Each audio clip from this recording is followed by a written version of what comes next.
Good morning. நம்ம class start பண்ணலாமா?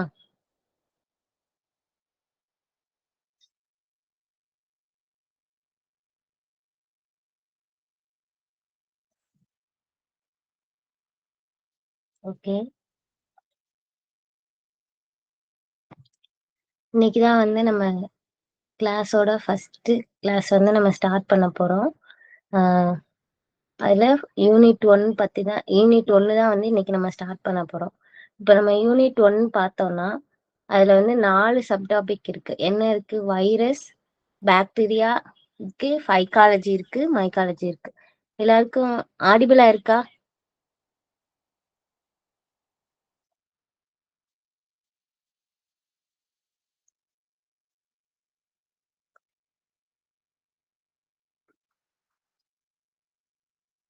1 minute.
Sorry. சரி, ஸ்டார்ட் பண்ணலாம். இதுல வந்து 4 சப் டாபிக் இருக்கு. என்ன இருக்கு? வைரஸ், பாக்டீரியா, ஃபைக்காலஜி, மைக்காலஜின்னு இருக்கு. இந்த யூனிட் வந்து ஒரு ஹை வெயிட்டேஜான யூனிட் தான். ஆனா ரொம்ப சிம்பிளா நம்ம வந்து இத படிச்சிடலாம். இதுல காமனா பாத்தீங்கன்னா 4லயுமே டிஸ்கவரி இருக்கும், அதோட ஸ்ட்ரக்சர் இருக்கும், கிளாசிபிகேஷன் இருக்கும், அப்புறம் அதோட லைஃப் சைக்கிள் இருக்கும், அதுக்கப்புறம் எக்கனாமிக் இம்பார்ட்டன்ட் இதெல்லாம் வந்து இருக்கும். இது எல்லாத்துலயுமே என்னன்னா காமனான டாபிக்ஸா இருக்கும். இப்ப வைரஸ் எடுத்துட்டா அதோட என்ன பார்ப்போம்? அதோட ஸ்ட்ரக்சர் பார்ப்போம். அதுக்கப்புறம் இருக்கு. இதுலயுமே என்ன இருக்கு? பிளான்ட்ல எப்படி வைரஸ் இன்ஃபெக்ஷன் ஆகுது, எப்படி டிரான்ஸ்மிட் ஆகுது, இதெல்லாம் இருக்கு. அத தாண்டி காமனா பார்த்தோம்னா, எல்லாத்துலயுமே நீங்க பார்த்தீங்கன்னா இருக்கும். எக்கனாமிக் இம்பார்ட்டன்ட் இருக்கும். அதே மாரி கிளாசிஃபிகேஷன் இருக்கும். இதெல்லாம் வந்து ரொம்ப ரொம்ப சிம்பிள் சிம்பிள் டாபிக் தான். நம்ம ஈஸியாவே கவர் பண்ணிறலாம். அதுல இன்னைக்கு வந்து நம்ம டிஸ்க டிஸ்க வைரஸோட டிஸ்கவரி, ஸ்ட்ரக்சர், அப்புறம் வைரஸ் இன்ஃபெக்ஷன் பிளான்ட், அப்புறம் அதோட சிம்டம்ஸ், அது பிளான்ட்ல எப்படி டிரான்ஸ்மிட் ஆகுது, இதுதான் வந்து இன்னைக்கு கிளாஸ்ல வந்து நம்ம பார்க்க போறோம்.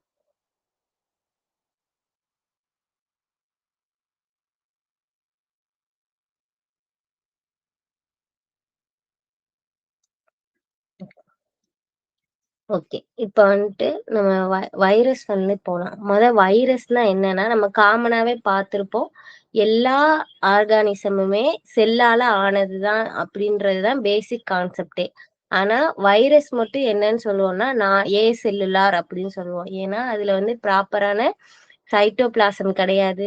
செல் ஆர்கனல்ஸ் இந்த மைட்டோகாண்ட்ரியா, அப்புறம் எ மத்த செல் ஆர்கனல்ஸ்லாம் இருக்கு. இந்த குளோரோபிளாஸ்ட் இருக்கு, ரிபோசோம்ஸ் இருக்கு. இந்த மாதிரி செல் ஆர்கனல்ஸ் எதுவுமே எதுல கிடையாது? வைரஸ்ல கிடையாது. அதனால வைரஸ் என்ன சொல்லுவோம்னா, ஏ செல்லுலார்ன்னு சொல்லுவோம். இது ரொம்ப ரொம்ப இம்பார்ட்டன்ட். ஏன்னா, பேசிக்காவே என்னன்னா, ஆர்கானிசம்னாலே மேட் அப் ஆஃப் செல்ஸ் தான். ஆனா வைரஸ் மட்டும் தான் வந்து என்னது? ஏ செல்லுலார்ன்னு சொல்லுவோம். ஏன்னா, நம்ம நம்ம வந்து வைரஸ வந்து லிவிங்கும் சொல்ல முடியாது, நான் லிவிங்கும் சொல்ல முடியாது. ஏன்னா, அதால ஒரு ஹோஸ்ட் செல்லு இருக்கும்போது, அந்த செல்லுக்குள்ள மட்டும் தான் அதால என்ன பண்ண முடியும்னா, ரெப்ளிகேட் பண்ண முடியும். அந்த செல்லுக்கு வெளியே அந்த வைரஸ் வந்து ஒரு கல்லு மாதிரி, இன்னும் நான் லிவிங் ஆப்ஜெக்ட். இப்ப நம்ம டேபிள், சேர் இதெல்லாம் எடுத்துட்டோம்னா எத்தனை வருஷம் ஆனாலுமே அது அப்படியே தான் இருக்கும். அதால நம்ம அந்த அந்த திங்ஸ வந்து நகற்றனா மட்டும்தான் அது அந்த இடத்துல இருந்து என்ன ஆகும்? மூவ்மெண்ட் ஆகும். ஒரு ஒரு ஒரு இது அஃபெக்ட் ஆகாத வரைக்கும் அதுல எந்த சேஞ்சஸுமே நடக்காது. அது மாரி தான் வைரஸும்.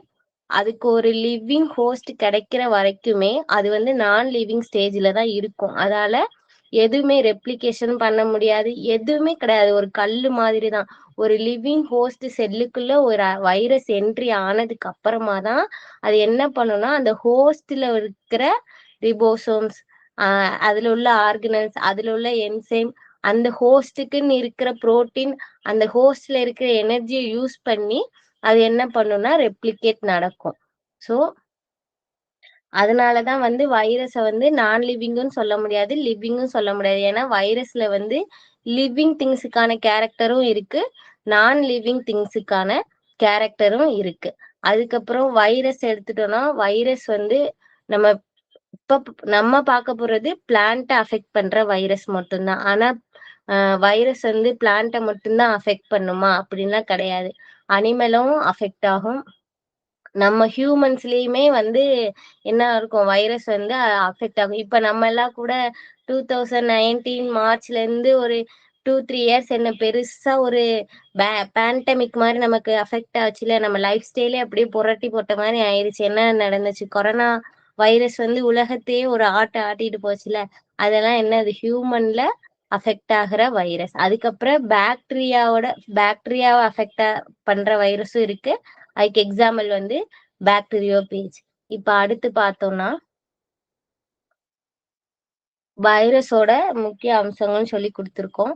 ஆ இது இப்பதான் பார்த்தோம். வைரஸ் வந்து என்னது? ஒரு செல்லுலார். அது ஒரு உண்மையான செல் கிடையாது. ஏன்னா, அதுல சைட்டோபிளாசம் இல்ல, செல் சவ்வு இல்ல, செல் உள்ளிருப்பு எதுவுமே நமக்கு வந்து கிடையாது. அதே மாதிரி கட்டாய உடல உள் ஒட்டுண்ணின்னு இருக்கு. ஏன்னா, அது என்ன பண்ணும்? ஒரு ஹோஸ்ட்டுக்குள்ள மட்டும் தான், அது ஒரு பாராசைட் தானே!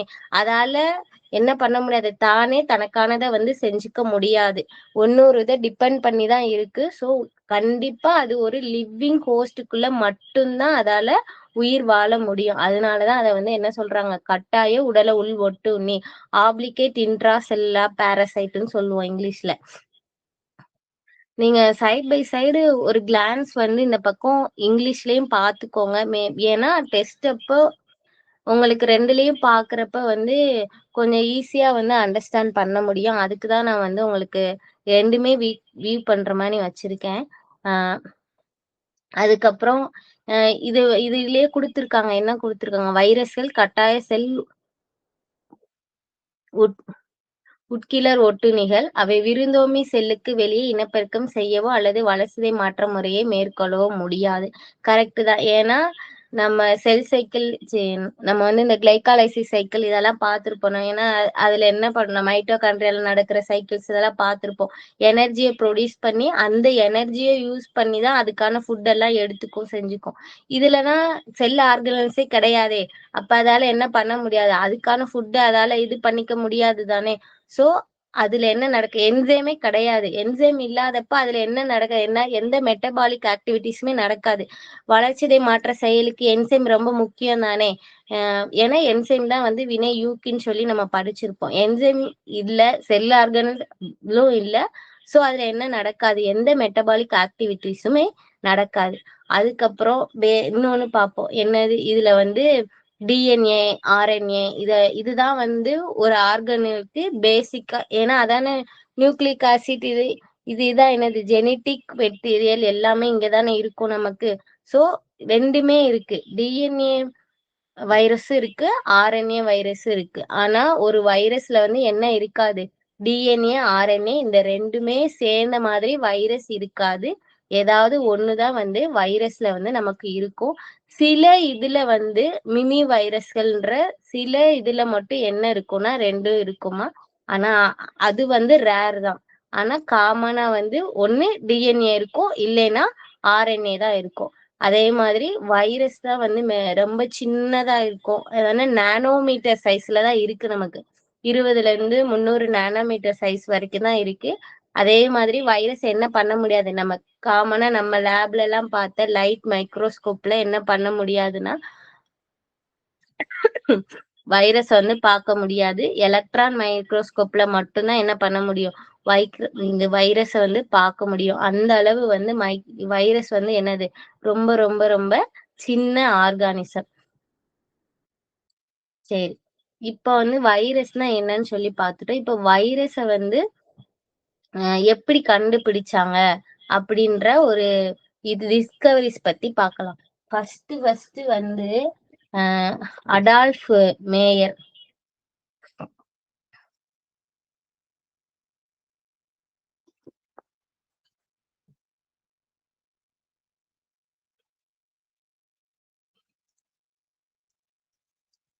அடால்ஃப் மேயர் வந்து எப்பன்னா 1886ல வந்து டொபாக்கோ பிளான்ட் இருக்குல்ல, அதுல வந்து ஒரு டிசீஸ் வந்து இருக்கு. என்னன்னா லீஃப்ல வந்து எல்லோ கிரீன் பேச்சஸ் மாதிரி மொசைக் மாடல். அதுதான் மொசைக்னு சொல்லுவோம். நம்ம டைல்ஸ் போடும் போதே மொசைக் மாடல் என்ன, ஒரு டார்க் லைட் ஷேட் ரெண்டும் கலந்து அந்த மாதிரி இருக்கிறத தான் மொசைக்னு சொல்லுவோம். அப்போ அந்த மாதிரி ஒரு டொபாக்கோ பிளான்ட்ல வந்து ஒரு டிசீஸ் இருக்கு. அப்போ என்ன பண்ணுவாங்க, அது என்ன டிசீஸ்ன்னு தெரியணும்ல. அப்போ வந்து என்னன்னா பாக்டீரியா தான் எல்லாருக்கும் தெரிஞ்சிருந்தது. வைரஸ் ஒண்ணு இருக்குன்னு வந்து யாருக்குமே தெரியாது. அப்ப அடால்ஃப் மேயர் வந்து என்ன பண்ணாங்கன்னா அந்த இன்ஃபெக்டட் பிளான்ட் லீவ்ஸ் இருக்குல்ல, அதை எடுத்து அரைச்சு அந்த லிக்யூடா மாத்தி அதை என்ன பண்ணிருக்காங்கன்னா ஹெல்த்தியான பிளான்ட்ல ஃபர்ஸ்ட் அதை என்ன பண்ணிருப்பாங்கன்னா பாக்டீரியா ஃபில்டர்ஸ் இருக்கும்ல, அந்த பாக்டீரியா ஃபில்டர்ல அந்த லிக்யூட போர் பண்றாங்க.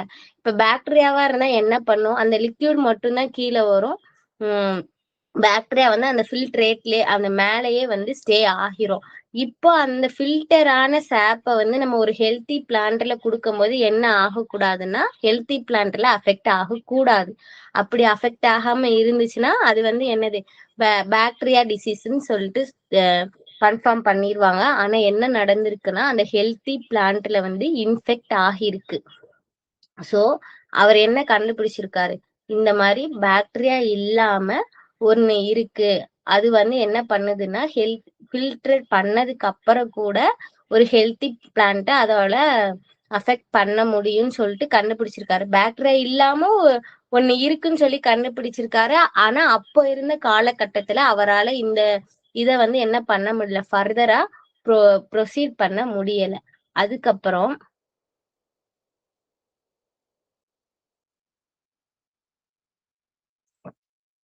இதுக்கப்புறம் தான் என்ன பண்ணிருக்காருன்னா இவானோஸ்கி வந்திருக்காரு. எப்பன்னா 1892ல வந்து வந்திருக்காரு. இவர் என்ன பண்ணிருக்காருன்னா அவங்க பண்ண அடால்ஃப் மேயர் பண்ண அதே எக்ஸ்பிரிமெண்ட்டை திரும்ப பண்ணிருக்காரு. இவர் என்ன பண்ணாருன்னா அதே மாதிரி இவானோஸ்கி தான் ஃபர்ஸ்ட் வைரஸை வந்து ரிஜிஸ்டர் பண்ணவங்க. ஏன் அடால்ஃப் மேயரை வந்து நம்ம பெருசா பேசலைன்னா அவர் வந்து என்ன பண்ணல, இது இன்னும் பாக்டீரியா இல்லாம ஒண்ணு இருக்கு அப்படின்னு சொல்லிட்டு விட்டுட்டாங்க. அவங்க என்ன பண்ணலைன்னா ஒரு ஒரு இத ப்ராப்பரா ஒண்ணுத வந்து அவரு டிஸ்கவர் அவரால் பண்ண முடியல. அதுக்கப்புறம் இவானோஸ்கி வந்து அவங்க பண்ற மாதிரி அதே மாதிரியே பண்றாங்க. அதே மாதிரி அந்த இன்ஃபெக்டட் பிளான்ட்டை எடுத்து அந்த சாப்பை எடுத்து பாக்டீரியா ஃபில்டர் பண்ணி அந்த ஃபில்டரான சாப்பை வந்து ஹெல்த்தி பிளான்ட்ல கொடுக்குறாங்க. அதே மாதிரி அஃபெக்ட் ஆகுது. இன்னொன்னு வந்து அகார் டெஸ்ட் வந்து பண்றாங்க, அகார் பிளேட் டெஸ்ட்ன்னு சொல்லிட்டு. இப்போ இதுதான் ஒரு அகார் பிளேட்டுன்னு வச்சுக்கோங்க. இந்த இடத்துல பாக்டீரியாவை வச்சோன்னா என்ன ஆகாதுன்னா கொஞ்சம் க்ளோஸா ஆரம்பிச்சிருக்கணும். இந்த அகார் பிளேட்ல உள்ள வந்து பெனிட்ரேட் ஆகி போகாது, அகார்க்குள்ள வந்து போகாது பாக்டீரியா வந்து. இவர் என்ன பண்ணிருக்காங்கன்னா அந்த இன்ஃபெக்டட் பிளான்ட்ல இருந்து நம்ம எடுத்தோம்ல ஒரு சாப், அத வந்து ஒரு டிராப் இதுல வைக்கிறாரு. இதுல வைக்கும் போது என்ன ஆகுதுன்னா அது ஃபில்டர் ஆகி அந்த அகார் ஃபுல்லாமே ஸ்ப்ரெட் ஆகுது. இப்ப பாக்டீரியா வரனா என்ன ஆகிருக்கணும், அப்படியே மேலேயே இருந்திருக்கணும், உள்ள வந்து போகாது. ஆனா இந்த சாப் வந்து அந்த டொபாக்கோ பிளான்ட்ல இன்ஃபெக்டட் டொபாக்கோ பிளான்ட்ல இருந்து எடுத்த சாப் வந்து என்ன ஆகுதுன்னா அந்த அகார் பிளேட்ல வந்து உள்ள பெனிட்ராகி போகுது. அப்ப இவர் என்ன முடிவு பண்ணிட்டாரு, பாக்டீரியா இல்லாம ஏதோ ஒண்ணு புதுசா இருக்கு. ஆனா அதுவும் என்னவா இருக்கு, பாக்டீரியாவோட சின்ன சைஸ்ல இருக்கு அப்படின்னு சொல்லி முடிவு பண்ணிட்டாரு. அதுக்கப்புறம் இவர் என்ன பண்ணிருக்காரு.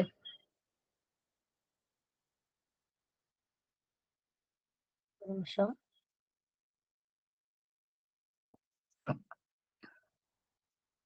ஒரு முடிவுக்கு வந்துட்டாரு.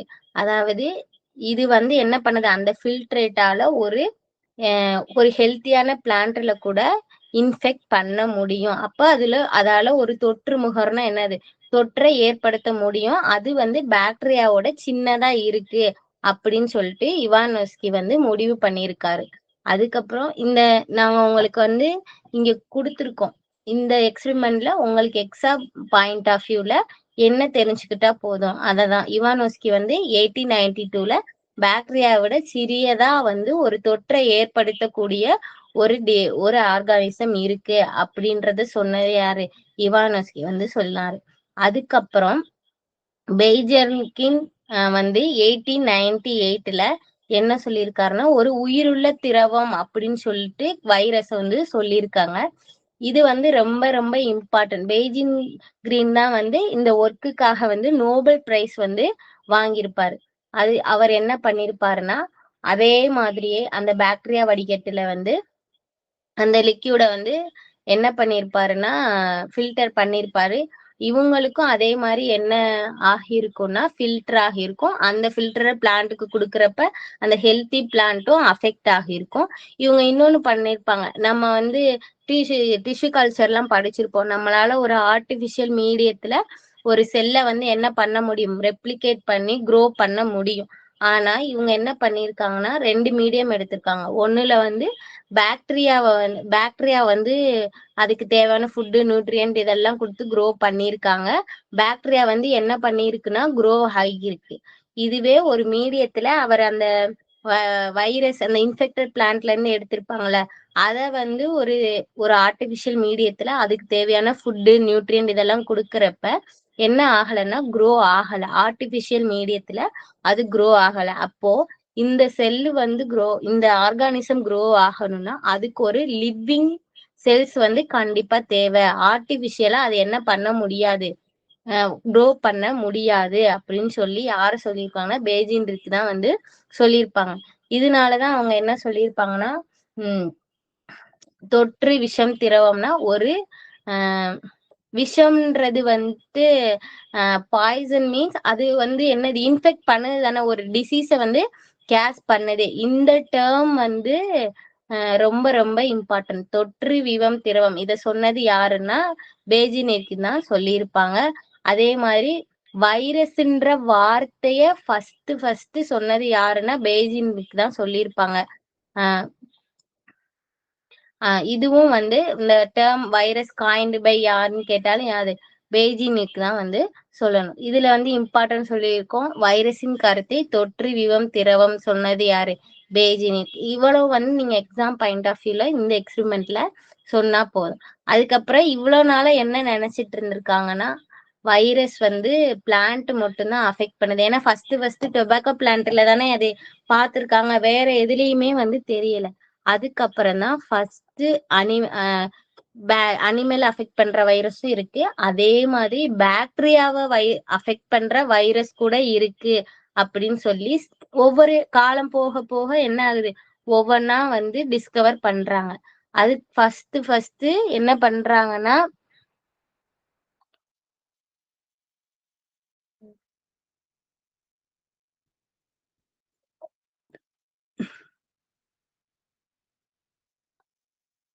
இந்த லாஃப்டர் அண்ட் ப்ரோச் அவங்க 2 பேரும் என்ன பண்றாங்கன்னா, இந்த கால்வாய் நோய் அனிமல்ல வந்து ஃபுட் அண்ட் மவுத் டிசீஸ் அத வந்து டிஸ்கவர் பண்றாங்க. இதுவும் வந்து என்னது? ஒரு கடுமையான மனித நோய். இது வந்து ஒரு மனித நோய்ன்னு சொல்றாங்க. அதுக்கப்புறம் அ இதுவுமே பாக்டீரியாவ தாண்டி ரொம்ப ரொம்ப ஒரு இன்ஃபெக்ட்ட எ பண்ற ஒரு ஒரு காரணி இருக்கு அப்படின்னு சொல்லி ஃபர்ஸ்ட் சொன்னவங்க யாருன்னா, லாஃபர் அண்ட் ப்ரோச். இது வந்து இந்த அனிமல் வைரஸ் பத்தி நமக்கு அவ்வளவா தேவை கிடையாது. நமக்கு எது தேவைன்னா பாக்டீரியோ பேஜ் பத்தி நம்ம தெரிஞ்சுக்கணும். அது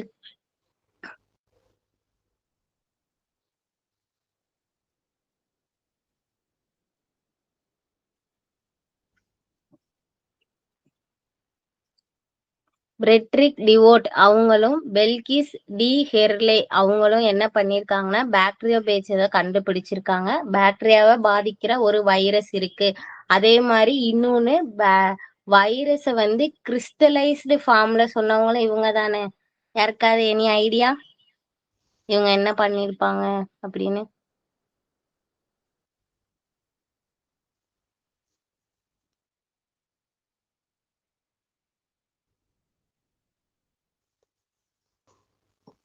கிறிஸ்டலைஸ் பண்ணவங்க இவங்க தானா? இந்த நோட்ஸ் பாத்தீங்கன்னாலே உங்களுக்கு தெரியும்.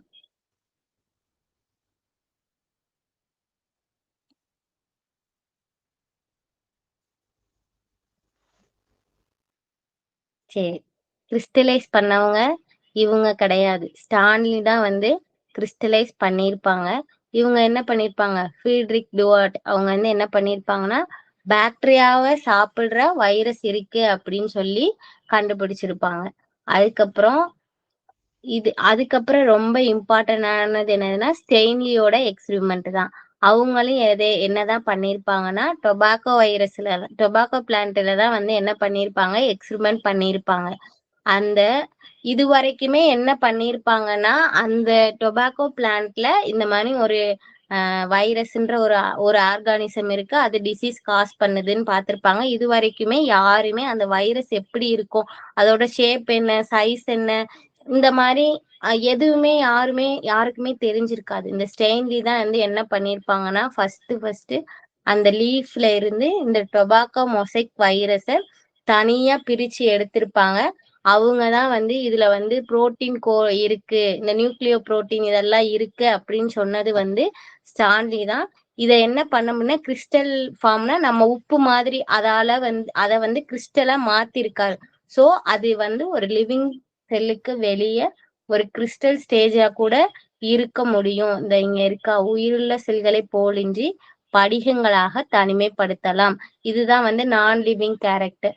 சோ அது படிகமா தான் இருக்கும். படிகமா இருந்தா கூட அந்த இதை நம்ம ஒரு லிவிங் பிளான்ட்ல டிரான்ஸ்மிட் பண்ணப்போ அதுக்கு என்ன கிடைச்சிருச்சு, ஒரு லிவிங் ஆர்கானிசம் கிடைச்சிருச்சு. சோ அதுக்கு தேவையான அப்ப அந்த லிவிங்குள்ள எல்லாமே இருக்கும், எனர்ஜி இருக்கும், என்சைம் இருக்கும், அதுக்கு ரெப்ளிகேட் பண்றதுக்கு எல்லா தேவையும் இருக்கும்போது அது என்ன பண்ணும், அந்த பிளான்ட்டை வந்து அஃபெக்ட் பண்ண ஆரம்பிச்சிரும். இவர் என்ன பண்ணியிருக்காரு, கிறிஸ்டல் ஃபார்ம்ல வைரஸ் மாத்திருக்காரு. அந்த வைரஸ்ல நியூக்ளியோ புரோட்டீன் இருக்கு அப்படின்னு சொல்லி யார் சொல்லியிருப்பானா, ஸ்டான்லி தான் சொல்லியிருப்பாரு. எப்பன்னா 1935ல வந்து சொல்லியிருப்பாரு. அதுக்கப்புறம் ரொம்ப முக்கியமான ஒண்ணு என்னன்னா, வைரஸ வந்து நம்ம முன்னாடியே பார்த்துட்டோம். வைரஸ வந்து லைட் மைக்ரோஸ்கோப்ல பார்க்க முடியாது. எலக்ட்ரான் மைக்ரோஸ்கோப்ல மட்டும்தான் என்ன பண்ண முடியும், வைரஸ வந்து பார்க்க முடியும்னு சொல்லி நம்ம முன்னாடியே பார்த்தோம். எப்பன்னா 1930ல எர்னஸ்ட் ருஸ்கா மற்றும் அவங்களோட டீம் மெம்பர்ஸ் எல்லாம் என்ன பண்ணியிருக்காங்கன்னா டிரான்ஸ்மிஷன் எலக்ட்ரான் மைக்ரோஸ்கோப்பை கண்டுபிடிச்சாங்க. அப்படிதானே?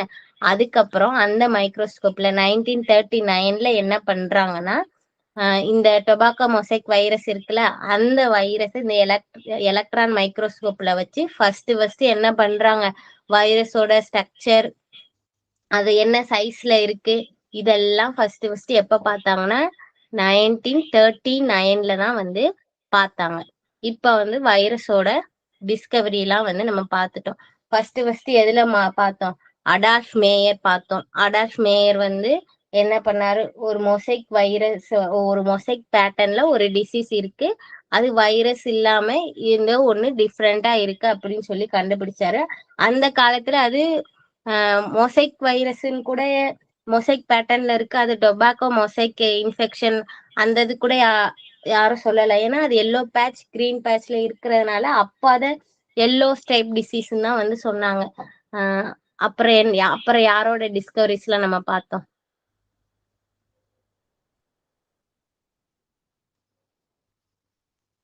எர்னஸ்ட் மேயர் பார்த்தோமா. அதுக்கப்புறம்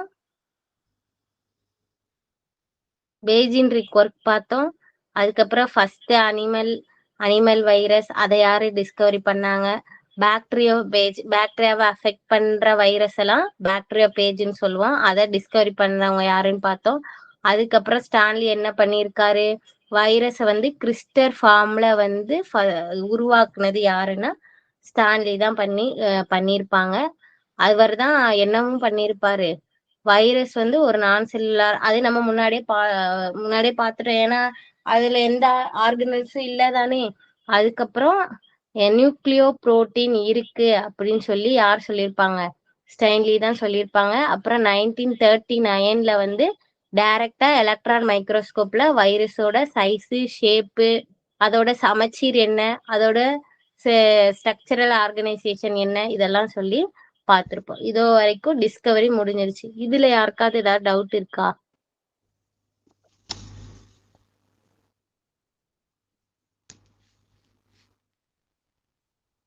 நெக்ஸ்ட் மூவ் ஆன் ஆகலாமா?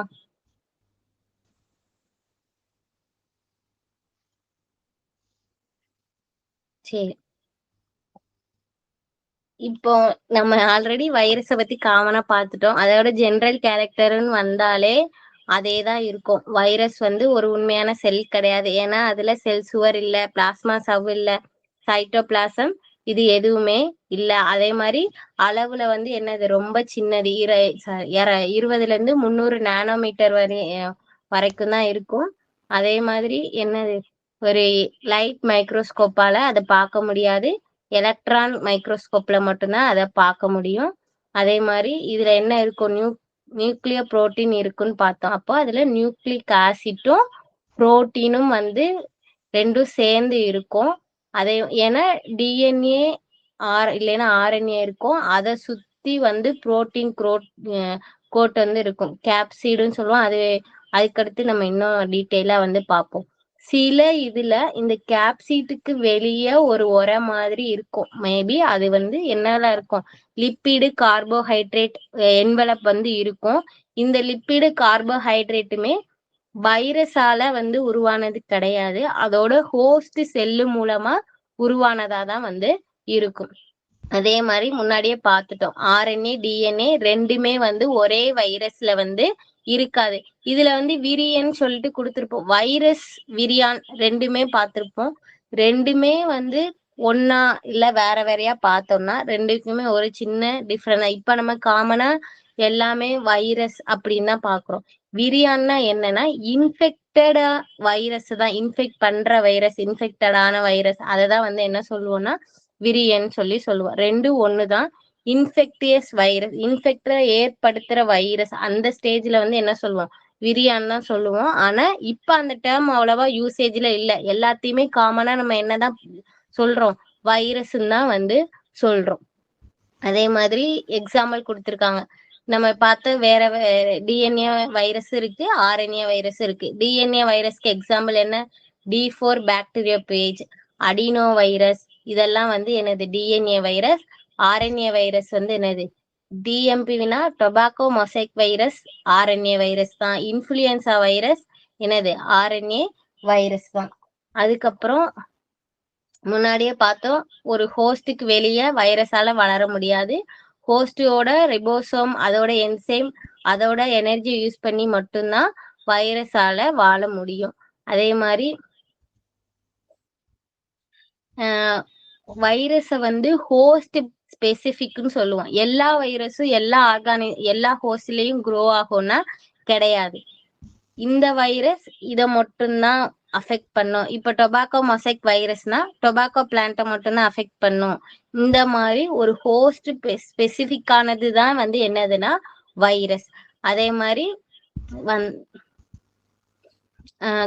தனி எல்லாமே இருக்கு. கல்லீரலை அஃபெக்ட் பண்றது, நரம்பு செல் அஃபெக்ட் பண்ற வைரஸ், இந்த மாதிரி நம்ம பாடியிலேயே ஒவ்வொரு ஆர்கானிசம், ஒவ்வொரு செல்லு, ஒவ்வொரு டிஷ்யூ, இந்த மாதிரி பர்டிகுலரா இந்த வைரஸ் இந்த ஹோஸ்டுக்குள்ள மட்டும்தான் க்ரோ ஆகும் அப்படின்னு சொல்லிட்டு ஹோஸ்ட் இருக்கும். ஸோ வைரஸ் என்ன சொல்லுவோம்னா ஹோஸ்ட் ஸ்பெசிபிக் அப்படின்னு வந்து சொல்லுவோம்.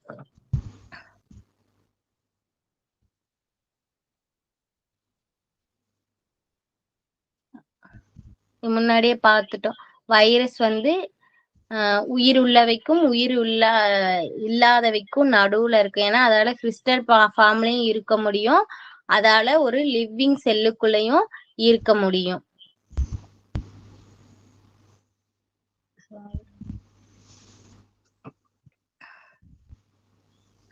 இதுக்கப்புறம் ஒரு வைரஸோட ஸ்ட்ரக்சரை பத்தி நம்ம பார்க்கலாம். இதுவரை ஜெனரலைஸ் பண்ணி பார்த்தோம். இப்போ இதுதான் வந்து ஒரு வைரஸோட ஸ்ட்ரக்சர். இதுல வந்து என்னது இதுதான் வந்து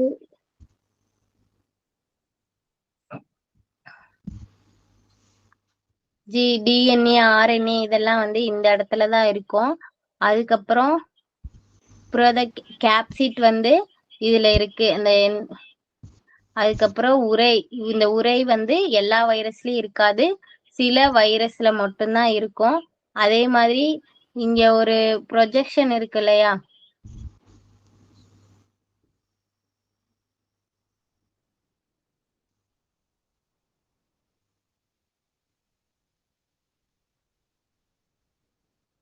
இந்த பெப்ளோமர்ஸ் மூடப்பட்ட வைரஸ், அதாவது உரையுள்ள வைரஸ்ல மட்டும்தான் இந்த என்வலப் இதோட முடிஞ்சிச்சு. இதுக்கு கீழே ஒரு எக்ஸ்ட்ரா குரோத் இருக்கா, என்வலப் புரோட்டீன். இது வந்து உரையுள்ள வைரஸ்ல மட்டும்தான் இந்த பெப்ளோமர்ஸ் வந்து பிரசன்ட் ஆகிருக்கும். இந்த மாதிரி ஸ்ட்ரக்சர் எந்த வைரஸ்ல பார்த்திருக்கீங்க? எல்லாருக்குமே தெரிஞ்ச வைரஸ். இப்ப ரீசெண்டா என்னது ரொம்ப பூமான வைரஸ்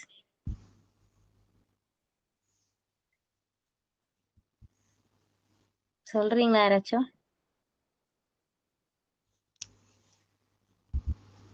சரி, கொரோனா வைரஸ் ஸ்ட்ரக்சர் பார்த்திருப்பீங்கல்ல, இப்படித்தானே இருக்கும். சோ கொரோனா வைரஸ் வந்து என்னது, ஒரு உரையோட உள்ள வைரஸ். அதுல வந்து என்ன இருக்கும், இந்த மாதிரி ஒரு கூர்மையான growth வந்து இருக்கும். ஃபர்ஸ்ட் அதோட பார்த்துட்டோம். நியூக்ளிக் ஆசிட் இருக்கும், புரோட்டீன் கோட் இருக்கும், என்வலப் இருக்கும். அந்த என்வலப் உள்ளதுல வந்து எக்ஸ்ட்ரா ப்ரொஜெக்ஷன் வந்து கூர்மையான ஒரு பகுதி வந்து இருக்கும். இப்ப வந்து அதோட நியூக்ளிக் அமிலத்தை பத்தி பார்த்தோம். டிஎன்ஏ இருக்கு, ஆர்என்ஏ இருக்கும். அந்த டிஎன்ஏனா என்னவா இருக்கும், சிங்கிள் ஸ்டாண்டர்ட் டிஎன்ஏவா இருக்கலாம், இல்லைன்னா டபுள் ஸ்டாண்டர்ட் டிஎன்ஏ எதா வேணாலும் இருக்கலாம். அப்ப எக்ஸாம்பிளா பாக்டீரியோபேஜ் பார்த்தோம்னா அது வந்து என்னது, ஒரு double standard DNA. Double standard DNA. இதுவே ஆர்என்ஏ வைரஸ் பார்த்தா ஆர்என்ஏயும் சிங்கிள் ஸ்டாண்டர்ட் ஆர்என்ஏ இருக்கு, டபுள் ஸ்டாண்டர்ட் ஆர்என்ஏ இருக்கு. அதுக்கு எக்ஸாம்பிள் பார்த்தோம்னா நம்ம டொபாக்கோ மொசைக் வைரஸ் வந்து ஒரு சிங்கிள் ஸ்டாண்டர்ட் ஆர்என்ஏ வைரஸ். அதே மாதிரி நியூக்ளிக் அமிலம் வந்து நேரியல் அல்லது வட்டம், அதாவது லீனியரா இருக்கலாம், இல்லைன்னா சர்க்குலரா இருக்கலாம். பிரிக்காம ஒரே அந்த த்ரெட் நீளமா போன மாதிரி அப்படியே இருக்கலாம், இல்லைன்னா செக்மெண்டா சின்ன சின்னதா பிரிச்சதாவும் வந்து என்ன இருக்கலாம், இந்த நியூக்ளிக் அமிலம் வந்து இருக்கலாம்.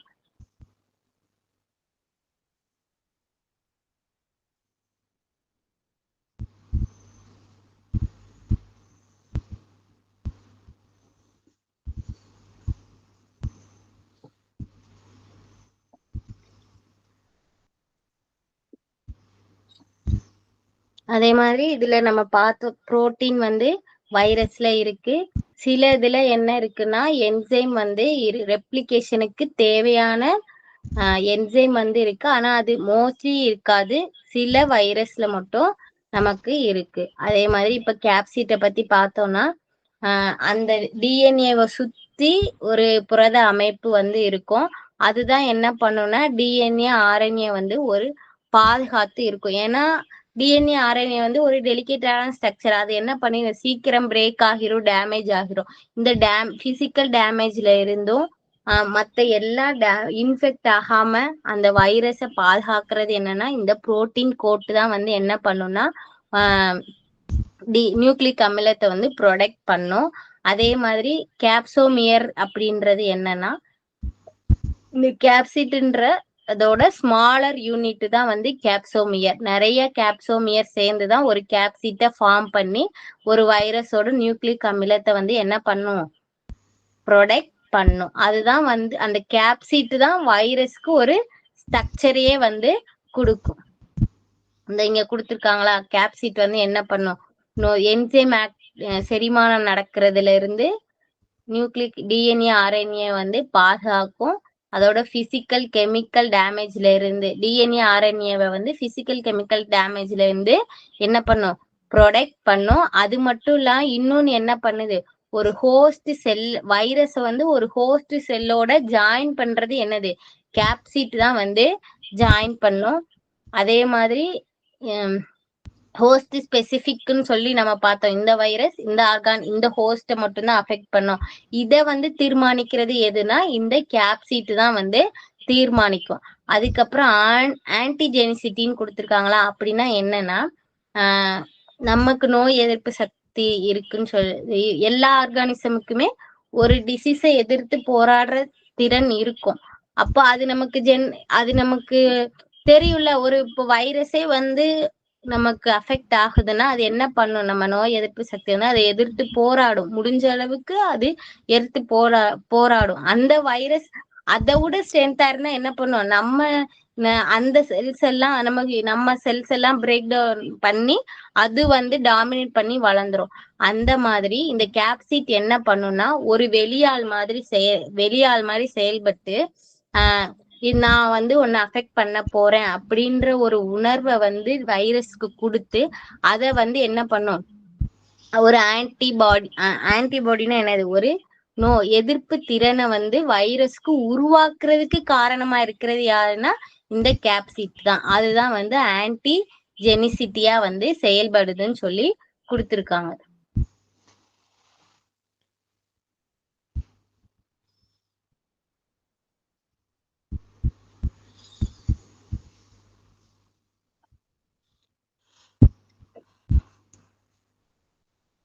அதுக்கப்புறம் எக்ஸ்ட்ரா ஒரு உரை இருக்குன்னு சொல்லி பார்த்தோம்ல என்வெலப் உள்ள வைரஸ்ல எல்லாம். அதுலதான் என்ன கொடுத்துருக்காங்க, ஹோஸ்ட் செல் சவ்விலிருந்து பிளாஸ்மா சவ்வு அல்லது அணு சவ்வு பெறப்பட்ட. அதாவது நான் முன்னாடியே சொன்னேன், இந்த என்வெலப்ல உள்ள அந்த லிப்பிடு அந்த லேயர் வந்து என்னது, அது வைரஸால உருவாகாது, ஹோஸ்ட் செல்லுல இருந்து தான் வந்து என்ன ஆகும், உருவாகும்னு சொல்லிட்டு அதைதான் கொடுத்துருக்காங்க. லிப்பிடு, புரதம், கிளைகோபுரோட்டீன் இது எல்லாமே வந்து ஹோஸ்ட் செல் சவ்வுல இருந்து தான் வைரஸ் வந்து வாங்கிக்கும்.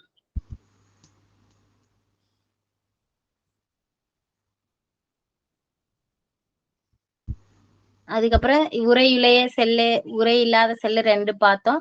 அந்த உரையுள்ள செல்லுக்கு என்னென்ன எக்ஸாம்பிள் கொடுத்துருக்கோம், இன்ஃபுளுயன்சா வைரஸ், ஹெச்ஐவி வைரஸ்.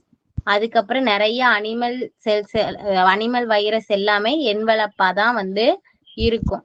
அதுக்கப்புறம் நான் என்வலப் வைரஸ், உரை இல்லாத வைரஸ், டொபாக்கோ மொசைக் வைரஸ், பாக்டீரியோபேஜ்கள், அடினோ வைரஸ்கள் இதெல்லாம் வந்து என்னது, உரை இல்லாத வைரஸ்கள். அதுக்கப்புறம் இப்ப வந்து வைரஸோட சமச்சீர் பத்தி பார்க்க போறோம். சுருள் சமச்சீர் 3 இருக்கு. சுருள் சமச்சீர், ஐசோஹெட்ரல் சமச்சீர், சிக்கலான சமச்சீரமை அப்படின்னு 3 இருக்கு. இதுல ஹெலிக்கல் அந்த சுருள் சமச்சீர்னா நம்ம வந்து இந்த டொபாக்கோ மொசைக் வைரஸை எடுத்துக்கலாம். நம்ம மொசைக்கை பார்த்தாலே இந்த இப்படிதானே இருக்கும், இந்த மாதிரி தானே இருக்கும். இதெல்லாம் கேப்சிடு. இது வந்து இங்க ஸ்ப்ரிங் மாதிரி தான் சுருண்டு தான் வந்து என்ன இருக்கும், வைரஸ் வந்து இருக்கும். அந்த நியூக்ளிக் அமிலத்தை சுத்தி ஒரு ஸ்ப்ரிங் மாதிரி ஒரு ஸ்ட்ரக்சர் இருக்கும். அது வந்து என்ன இருக்கும், அந்த கேப்சிட்டால கவர் பண்ணி ஒரு ஹெலிக்கல் ஸ்ட்ரக்சரை வந்து ஃபார்ம் பண்ணும். எக்ஸாம்பிள் என்ன கொடுத்துருக்காங்கன்னா டொபாக்கோ மொசைக் வைரஸ். அதாவது தடி வடிவம்னா என்னது, ராட் ஷேப்ல வந்து இருக்கும், ரொம்ப ஸ்ட்ராங்கா இருக்கும். பூங்கொடி மேம் உங்க மைக் ஆஃப் பண்றீங்களா? Thank you ma'am. அதுக்கப்புறம் இதோட சைஸ், டொபாக்கோ மொசைக் வைரஸோட சைஸ் என்னதுன்னா 300 நானோமீட்டர் இருக்கு. லென்த் வந்து 300 நானோமீட்டர் இருக்கு. அதோட விட்டம் வந்து என்னது, வித்து எவ்வளவு இருக்கு, 15 to 18 நானோமீட்டர் வந்து இருக்கு.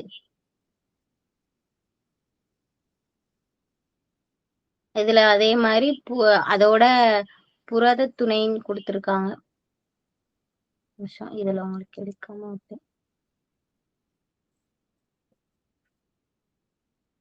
இதுல இந்த கேப்சிட் தான் வந்து புரோட்டீன் புரோட்டீனா தான் கேப்சிடு தானே நிறைய புரோட்டீன் கோட்டு சேர்ந்து, அதாவது கேப்சோமியர் சேர்ந்து தான் கேப்சிட்டை ஃபார்ம் பண்ணுது. அதுல வந்து 2130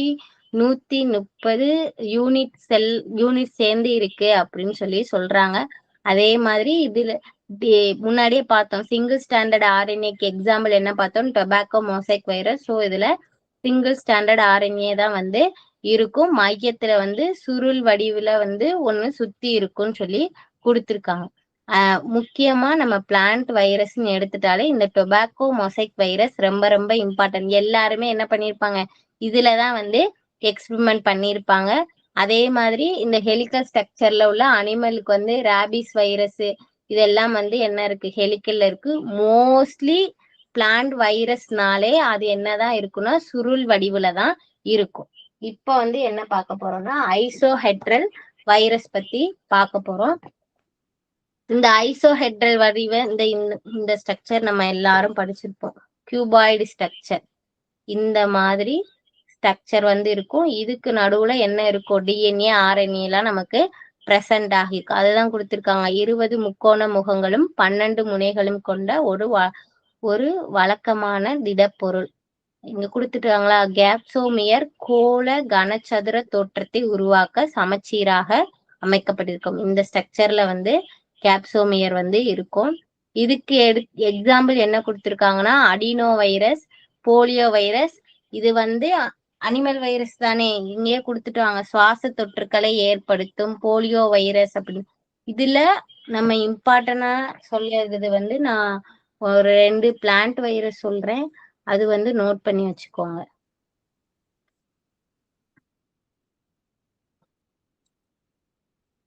காலிஃபிளவர் மொசைக் வைரஸ்.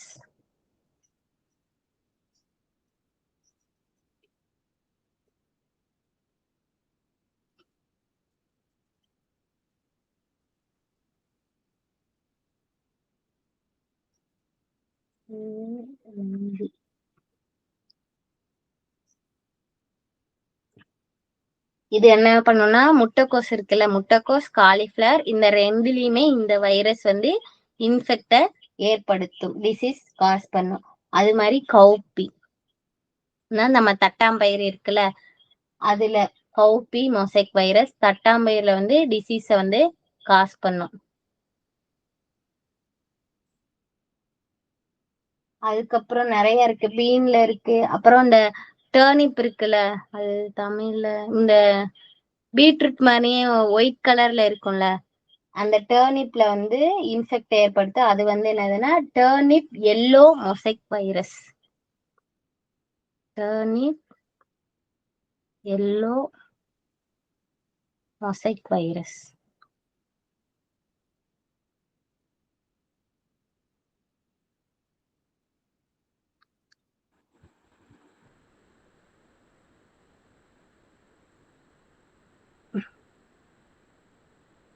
இது வந்து நோட் பண்ணி வச்சுக்கோங்க.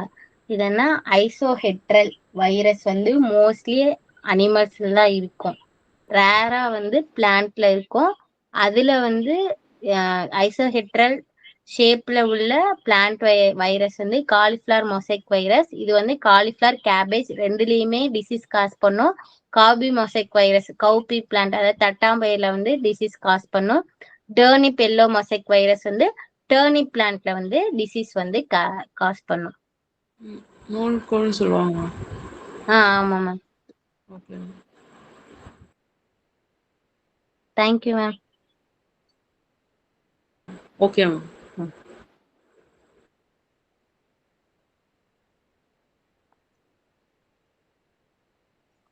அதுக்கப்புறம் காம்ப்ளெக்ஸ் வைரஸ் சிக்கலான அமைப்பு. இதுக்கு எக்ஸாம்பிள் வந்து பாக்டீரியோபேஜ் வந்து சொல்லுவோம். ஏன்னா அதோட ஹெட் வந்து நமக்கு எப்படி இருக்கும்னா ஐசோஹெட்ரல் ஷேப்ல இருக்கும். அதுக்கப்புறம் இந்த மாதிரி ஒரு ஷேப் வருமா வந்துட்டு, இது பாடி வந்து நமக்கு என்னது ஒரு ஸ்ப்ரிங் மாதிரி இருக்கும். அதுக்கப்புறம் 2 இப்படி இந்த மாதிரி தானே பாக்டீரியோபேஜ் வந்து இருக்கும். இதுக்குள்ள வந்து டிஎன்ஏ வந்து இருக்கும்.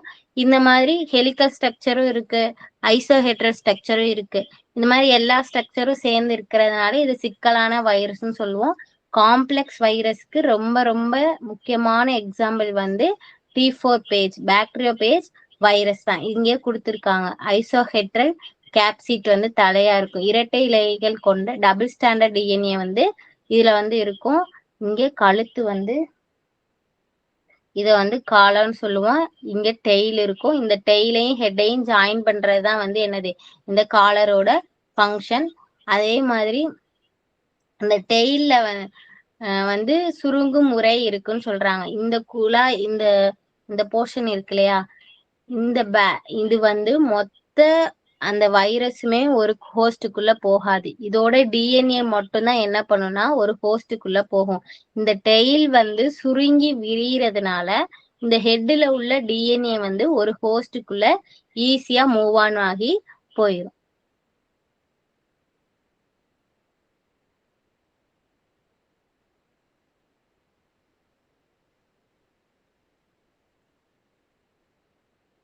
இங்க கொடுத்திருக்காங்களா, வால் இலைகள் பாக்டீரியா மேற்பரப்பை அடையாளம் கண்டு அதனுடன் இணைகிறது. டெயில் தான் வந்து ஒரு ஹோஸ்டுக்குள்ள அட்டாச் ஆக ஹெல்ப் பண்ணுது. அந்த வாலுறை சுருங்குகிறது. தலை டிஎன்ஏ பாக்டீரியா செல்லுக்குள் செலுத்தப்படுகிறது. அந்த டெயில் வந்து சுருங்கி விரிகிறதுனாலதான் டிஎன்ஏ வந்து ஹோஸ்டுக்குள்ள இன்ஜெக்ட் ஆகும். அதே மாதிரி வைரஸ் வந்து ஹோஸ்டுக்கு வெளியே தான் இருக்கும். இந்த காம்ப்ளெக்ஸ் வைரஸ் வந்து ஒரு ஹோஸ்டுக்குள்ள போக முடியாது. அதோட ஜெனட்டிக் மெட்டீரியல் அந்த நியூக்ளிக் அமிலம் மட்டும்தான் என்ன பண்ண முடியும்னா ஒரு ஹோஸ்டுக்குள்ள போக முடியும்.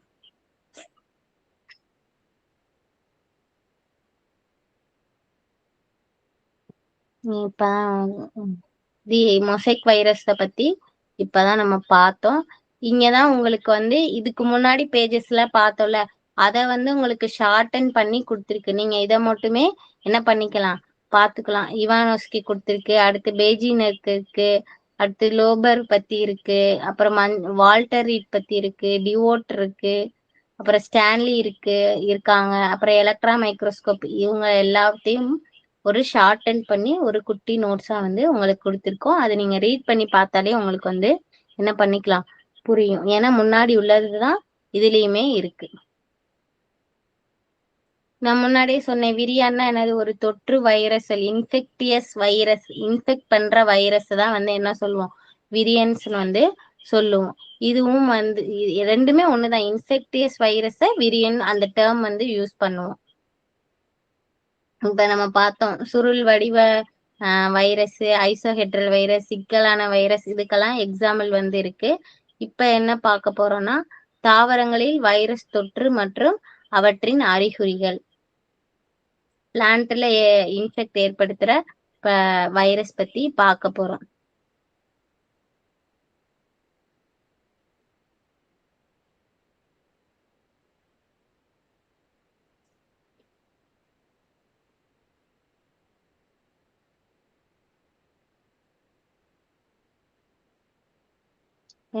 முன்னாடி கொடுத்த மாதிரிதான் வைரஸ் வந்து சப் மைக்ரோஸ்கோப்னு சொல்லுவோம். சப் மைக்ரோஸ்கோப்னா என்ன, வைரஸ வந்து சப் மைக்ரோஸ்கோப்னு சொல்லுவோம். ஏன்னா அத ரொம்ப ரொம்ப சின்னது, அதோட லைட் மைக்ரோஸ்கோப்ல ஃபோக்கஸ் பண்ணி பார்க்க முடியாது. அதனாலதான் அதை வந்து சப் மைக்ரோஸ்கோபிக் ஆர்கானிசம் சொல்லுவோம். அதுக்கப்புறம் இது வந்து ஹோஸ்ட் செல்லுல உள்ள எனர்ஜியை எடுத்துட்டு தான் வந்து என்ன பண்ணும், ரெப்ளிகேட் பண்ணும்.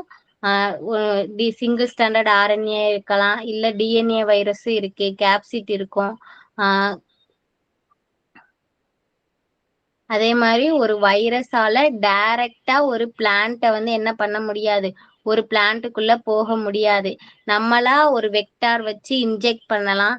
இல்லைன்னா அதுக்கு வந்து சில வெக்டார் வந்து தேவை. அது நேச்சுரலான வெக்டாரா கூட இருக்கலாம், இல்லைன்னா ஆர்டிபிஷியலான வெக்டாரா கூட இருக்கலாம். இங்க கொடுத்திருக்காங்களா நோய் பரப்பிகள், அது ஒரு பூச்சியா இருக்கலாம், நிமட்டோட்ஸா இருக்கலாம், ஃபங்கையா இருக்கலாம், இயந்திர கருவியா இருக்கலாம். ஏன்னா ஒரு இன்ஃபெக்ட் ஆன பிளான்ட்ல ஒரு பூச்சி போய் ஒரு இன்ஃபெக்ட் ஆன பிளான்ட்ல போய் இருக்கு, அங்க இருந்து என்ன பண்ணும்னா அதுல வைரஸ் ஒட்டிக்கும் தானே, அந்த அந்த இன்செக்ட்ல அந்த வைரஸ் வந்து ஒட்டிக்கும். இப்ப இந்த பூச்சி ஒரு ஹெல்த்தியான பிளான்ட்ல போய் உட்காரும் போது என்ன ஆகும், ஆட்டோமேட்டிக்கா அந்த வைரஸ் அந்த ஹெல்த்தி பிளான்ட்டை என்ன பண்ணும், அஃபெக்ட் வந்து பண்ணிடும். அந்த மாதிரி பூச்சி மூலமா பண்ணலாம், இன்ஃபெக்ட் வந்து பரவலாம். இல்லைன்னா நிமட்டோட்ஸ் அது மூலமா பரவலாம். இந்த மாதிரி நிறைய வந்து வெக்டார்ஸ் இருக்கு. இப்ப வந்து நம்ம என்ன பண்ண போறோம்னா என்ன வெக்டார்ஸ் எல்லாம் இருக்கு அப்படின்னு சொல்லி பார்க்க போறோம். ஃபர்ஸ்ட் வந்து பூச்சி திசையன்கள்னா வெக்டார். அதுல என்ன இருக்குன்னா இந்த அஸ்வினிகள்னு இருக்குல்ல, அது வந்து ரொம்ப ரொம்ப ரொம்ப இம்பார்ட்டன்ட். பிளான்ட்ல மோஸ்ட்லி வந்து இது மூலமா தான் என்ன ஆகும்னா நமக்கு வைரஸ் வந்து ஸ்ப்ரெட் வந்து ஆகும். ஆம்பிட்னு சொல்லுவோம். எக்ஸாம்பிள் வந்து மைசஸ் வெசிகே. அந்த அதனாலதான் வந்து மோஸ்ட்லி பிளான்ட்ல வந்து வைரஸ் வந்து ஸ்ப்ரெட் ஆகும். அதே மாதிரி வெள்ளை ஈக்கள் வந்து இருக்கு, பெமிசியா டபாசி, அது வந்து ஒயிட் பேஸ்ன்னு சொல்லுவோம். அடுத்தடுத்து இலைப்பேனுன்னு இருக்கா, இது வந்து இந்த கரும்புரி அரிசி இதுல எல்லாம் வந்து இது மூலமா இந்த லீஃப் கோப்பர்ஸ் மூலமா தான் வைரஸ் வந்து ஸ்ப்ரெட் ஆகும். அதுக்கப்புறம் மீலிபக்ஸ் இருக்கா, அந்த சிட்ரஸ் பிளான்ட், திராட்சை பழம் இதுல எல்லாம் வந்து இந்த மீலிபக்ஸ் மூலமா தான் வைரஸ் வந்து என்ன ஆகும்னா ஸ்ப்ரெட் அவுட் வந்து ஆகும். அதுக்கப்புறம் நிமட்டோட்ஸ்க்கு வந்து என்ன கொடுத்துருக்காங்க, ஜிபினெமா லாங்கிடோரஸ், இது வந்து நிமட்டோட்ஸ். இந்த நிமட்டோட்ஸ் மூலமாவும் என்ன ஆகும், வைரஸ் வந்து ஸ்ப்ரெட் ஆகும். அதே மாதிரி சில ஃபங்கையும் வந்து என்ன இருக்கு, இன்ஃபெக்ட ஏற்படுத்தும். அதுக்கப்புறம் இயந்திர பரிமாற்றம் சொல்லி இருக்கா, ஒருவேளை